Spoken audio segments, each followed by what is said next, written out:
Bonjour à tous et bienvenue sur la chaîne Foot Savoir. Cette vidéo est sponsorisée par Audible, numéro 1 des applications de livres audio et de création audio. Si cela vous intéresse, restez jusqu'à la fin de la vidéo pour en savoir plus.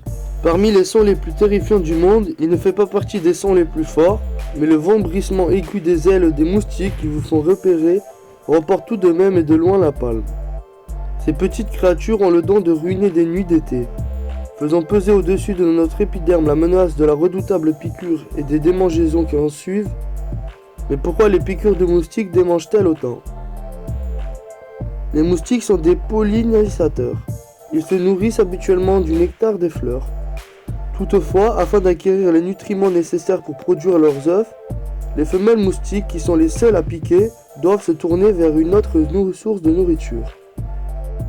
C'est pourquoi elles sont dotées de la capacité de percer la peau d'un hôte afin d'en consommer le sang. On parle d'ectoparasitisme.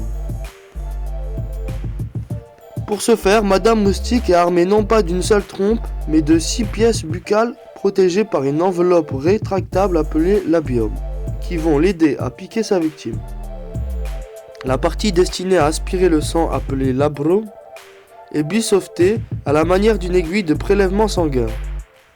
Son trajet à travers la peau est facilité par les maxilles, deux aiguilles semblables à de minuscules scies épiquées de dents, tandis que deux autres aiguilles, les mandibules, écartent les tissus pour faciliter la piqûre. Enfin, la dernière aiguille, l'hypopharynx, se charge de nous injecter une bonne dose de salive de l'insecte, et c'est là que les démangeaisons font leur apparition. Cette salive est en effet une fonction anticoagulante. Elle évite que le sang ne devienne trop compliqué à aspirer pour la femelle. Lorsque la salive arrive dans votre organisme, celle-ci y voit, à juste titre, un corps étranger.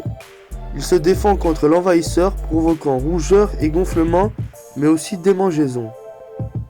Cette dernière manifestation est liée à la production d'histamines sollicitée en cas de réponse allergique immédiate et également responsable de manifestations physiologiques telles que l'urticaire.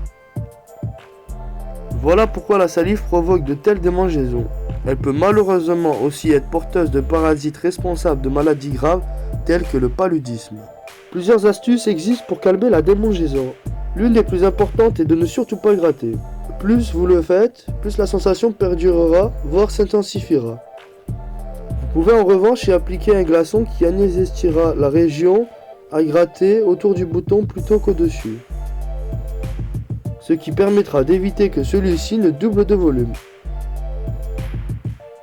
Enfin, si la sensation est vraiment insupportable, vous pouvez user d'une crème stéroïdienne en causant la constriction de vos vaisseaux sanguins. Celle-ci réduira l'inflammation à l'origine de la démangeaison.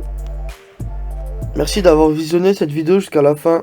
Si tu as soif de savoir, de connaissances et que tu vas apprendre tout en te divertissant, les plus de 400 000 livres et enregistrements audibles sur tous sujets confondus sont faits pour que tu puisses t'instruire et suivre tes activités en même temps.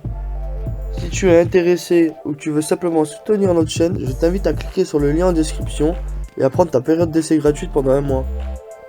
N'oublie pas de t'abonner à la chaîne et de laisser un like si tu as appris des choses ou que tu as aimé nos explications, ainsi qu'activer la cloche pour être tenu au courant de nos prochaines sorties de vidéos.